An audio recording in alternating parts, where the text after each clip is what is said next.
আসসালামু আলাইকুম রহমতুল্লাহি ওয়া বারাকাতুহু। সবাই কেমন আছেন? আশা করি সবাই ভালো আছেন। আজকে কথা বলতে লঞ্চ থেকে মেমরি ফেব্রুয়ারি তারা কুয়েতে নতুন আসবেন, হাউস ড্রাইভার বিষয়ে কুয়েতে নতুন আসবেন। তো ভিডিওটা তাদের জন্য স্পেশাল, কীভাবে গাড়ি চালাবেন, কীভাবে কী করবেন সবগুলো বিস্তারিত এই ভিডিওতে বলা হবে। আসসালামু আলাইকুম রহমতুল্লাহি ওয়া বারাকাতুহু। যারা কুয়েতে নতুন বাসার বিষয়ে আসবেন তাদের হয়তো মালিকে তাকে ড্রাইভিং বিষয়ে সিটে বসতে দিয়ে মালিকে এবি করে সিটে বসবেন। তখন আপনি কী করবেন? তখন আপনি প্রথমে সিট বেল্টটা লাগাবেন। এদিক দিয়ে এখানে সিট বেল্ট লাগানোর অপশন আছে, সিট বেল্ট লাগাবেন, গাড়ি স্টার্ট করবেন। তারপর গাড়ি চালানোর নিয়ম, আমি যে গাড়িটা চালাইতেছি এটা হচ্ছে ফোর্ড 2016 মডেল। এই যে উপরে এই তিনটা এই দুটা পাঁচটা সুইচ দেখতে পাইতেছেন, এই তিনটা হচ্ছে মিটার বোর্ড নিয়ন্ত্রণ করার জন্য। আর এটা হচ্ছে টিসিএস যারা গাড়ি রাউন্ড বোর্ডের মধ্যে ঘুরায় বা গাড়ি ড্রিফটিং করার সময় টিসিএস অফ করতে হবে। আর যখন গাড়ির সেফটি প্রয়োজন তখন টিসিএস অন থাকবে। এটা হচ্ছে সিডি দিয়ে গান বা কিছু চালানোর জন্য, এফএম বা গান চালানোর জন্য। আর এসি চালানোর হচ্ছে প্রথমে এখানে ম্যাক্স এসি লেখা আছে, এখানে বরাবর দিয়ে দিব। তারপরে এসি যা যতটুকু প্রয়োজন 3 নম্বর স্পিডে দিয়ে দেব। যদি পিছনে এসি চালানোর প্রয়োজন হয় তখন রিয়ারে এটা আছে এইভাবে দিয়ে দেব। এটা হচ্ছে হিটার, এটা হচ্ছে চার্জিং 12 ভোল্টের ওয়্যার।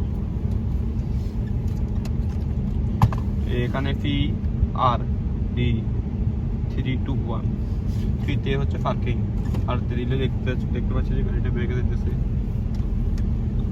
প্রত্যেকবার বের হওয়ার আগে আমরা ইশারা ইউজ করব।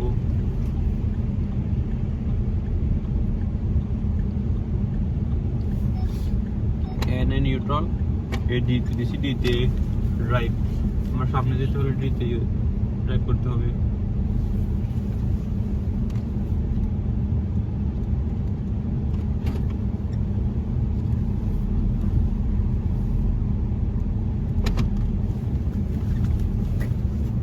সব জায়গায় যাওয়ার আগে ইশারা ইউজ করা লাগবে।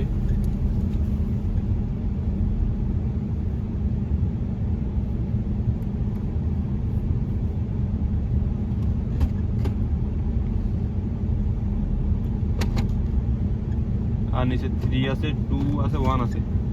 1 হয়েছে কখনো মরুভূমি যাওয়ার পর গাড়ি উঠতেছে না, তখন আমরা 2 ইউজ করব।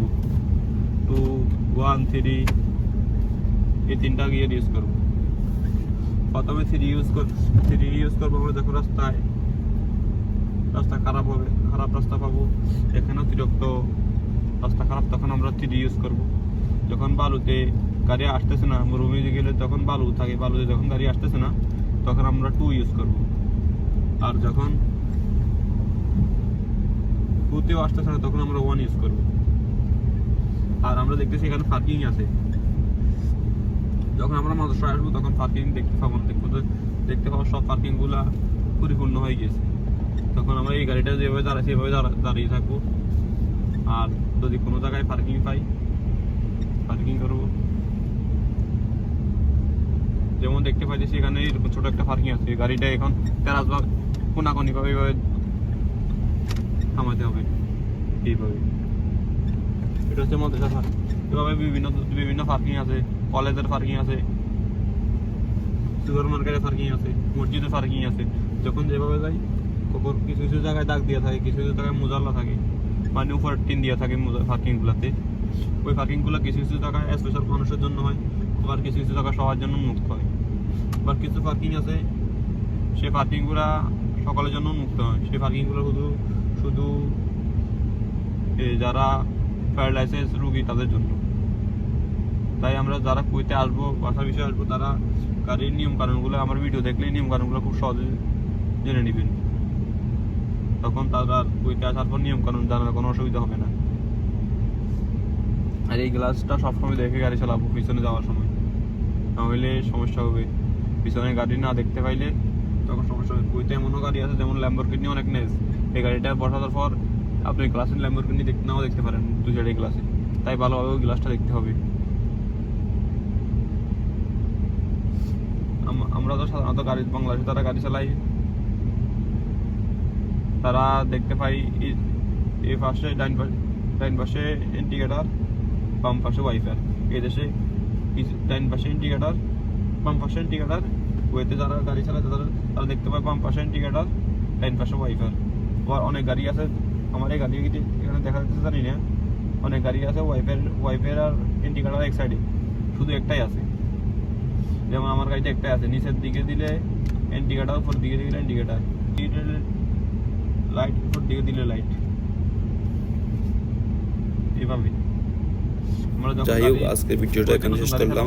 আল্লাহ হাফেজ, আসসালামু আলাইকুম রহমতুল্লাহি ওয়া বারাকাতুহু। গাড়ি চালাম।